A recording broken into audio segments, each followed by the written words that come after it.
Buenos días, mi nombre es Mariana Montserrat Rodríguez Chavarría y hoy les voy a hablar de la epistemología y por qué la psicología es considerada una ciencia. Para empezar, la epistemología es la rama de la filosofía que se encarga de examinar los fundamentos en los que se apoya la creación del conocimiento. Este término viene de la unión de las palabras episteme, que es conocimiento, y logos, que es el estudio. Así pues, la epistemología es una división de la filosofía que se encarga de explorar la coherencia interna de los razonamientos que llevan a la creación del conocimiento, la utilidad de sus metodologías, teniendo en cuenta sus objetivos, los contextos históricos en los que aparecieron esas piezas de conocimiento y el modo en el que influyeron en su elaboración, y las limitaciones y utilidades de ciertas formas de investigación y de ciertos conceptos, entre otras cosas.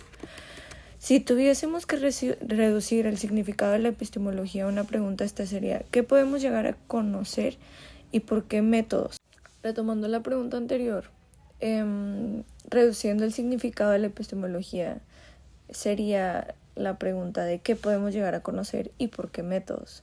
Así, la rama de la filosofía se encarga tanto de buscar enunciados válidos sobre aquellos contenidos que podemos conocer y también sobre los procedimientos y métodos que debíamos usar para llegar a esa meta. Hay que aclarar que la epistemología se ocupa de analizar la obtención de todo tipo de conocimiento, no solo del científico, por lo menos si la equiparamos al concepto de gnoseología, que se encarga de examinar el alcance de todo tipo de conocimiento en general. Hay que tener en cuenta, sin embargo, que la relación entre la gnoseología y la epistemología aún sigue siendo un objeto de debate hoy en día. Bueno, pues las funciones de la epistemología, la primera de ellas es examinar los límites del conocimiento. ¿A qué voy con eso? Que existen todo tipo de corrientes filosóficas que nos hablan de nuestra capacidad de generar conocimiento universalmente válido y sólido. Está desde el realismo ingenuo, según el cual está en nuestra mano conocer de forma fiel y detallada la realidad tal y como es, hasta las tendencias postmodernas y construccionistas más extremas, según las cuales no es posible crear un conocimiento definitivo ni universal de nada. Y todo lo podemos hacer es crear explicaciones totalmente opinables sobre lo experimentado. La epistemología en este sentido tiene la función de ver de qué modo los métodos utilizados para investigar permiten responder satisfactoriamente a las preguntas desde las que se parte, ¿ok? La segunda de ellas es evaluar las metodologías. La epistemología se encarga también de valorar positiva o negativamente la utilización de ciertas metodologías de investigación, ya sean herramientas de análisis o métodos de recopilación de información, teniendo en cuenta toda la necesidad que se supone que dan respuesta. Sin embargo, es necesario tener en cuenta que la metodología y la epistemología no son lo mismo. La segunda da muy pocas cosas por sentado y cuestionarse premisas filosóficas entre estas sus funciones, mientras que la primera se centra en los aspectos técnicos de la investigación y reposa en la cantidad de presuposiciones mucho mayor. Otra de sus funciones es reflexionar sobre corrientes epistémicas. Por ejemplo, cuando Karl Popper criticó el modo de investigar a Sigmund Freud y sus seguidores, estaba haciendo filosofía de la ciencia, pero también estaba haciendo la epistemología, porque ponía en duda la capacidad del psicoanálisis para llegar a conclusiones significativas acerca de cómo funciona la mente humana. En definitiva, estaba criticando no ya los contenidos de una de las principales corrientes psicológicas de la historia, sino su manera de concebir cierta información. Crea un debate entre escuelas de pensamiento que se adscriben a distintas maneras de concebir la creación del conocimiento. Bueno, y una de las preguntas que todo el mundo se hace sobre la psicología es si eso no es una ciencia. Yo considero que sí es una ciencia, y lo característico de una ciencia es que ayuda a comprender mediante leyes y o teorías fenómenos naturales. En el caso de la psicología es más la conducta y el comportamiento. Existe el método científico en la psicología y la psicología como ciencia usa procedimientos que le permiten recibir datos con la mayor precisión posible. Luego interpreta los datos de forma en que explican la realidad correctamente y su explicación tendrá que hacerse mediante lenguaje verbal o escrito, y si se requiere más precisión numérica, el conjunto de sus lenguajes adaptados formará un sistema teórico. Bueno, y hablando un poco más acerca del concepto de la psicología, etimológicamente la palabra se deriva del griego psique, que es alarma, y logos, que es tratado o ciencia. Literalmente significa ciencia del alma, sin embargo, en la actualidad se define como la ciencia de la conducta y de los procesos mentales. Esta ciencia se encarga de explicar cómo se percibe, cómo se aprende, cómo recordamos y resolvemos los problemas, cómo nos comunicamos, cómo nos sentimos y cómo relacionamos nuestros sentidos con otras personas a lo largo de nuestro ciclo vital. La función de la psicología es describir, entender y controlar la conducta.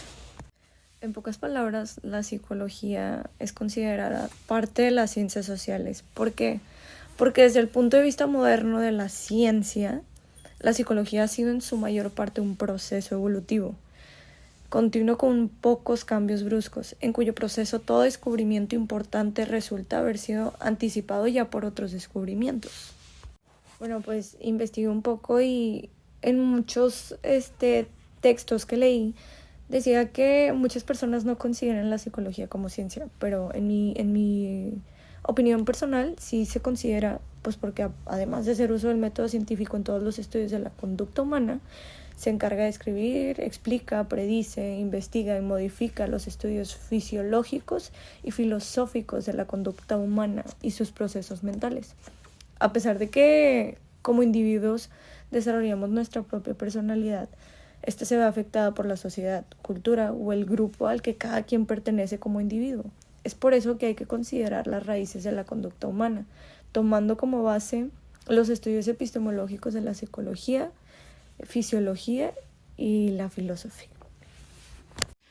Y bueno, uno de los mitos populares que tanto se escuchan en todo el mundo es que los diestros son menos inteligentes que los zurdos, y no es así. Hay estudios que demuestran que tanto la capacidad de aprendizaje y de conocimiento de un zurdo y de una persona diestra es la misma, solamente que la gente empezó a como proliferar chismes y cosas sin sentido de los zurdos solamente por haber nacido sin la capacidad de poder escribir con la mano derecha. Pero eso no tenía nada que ver.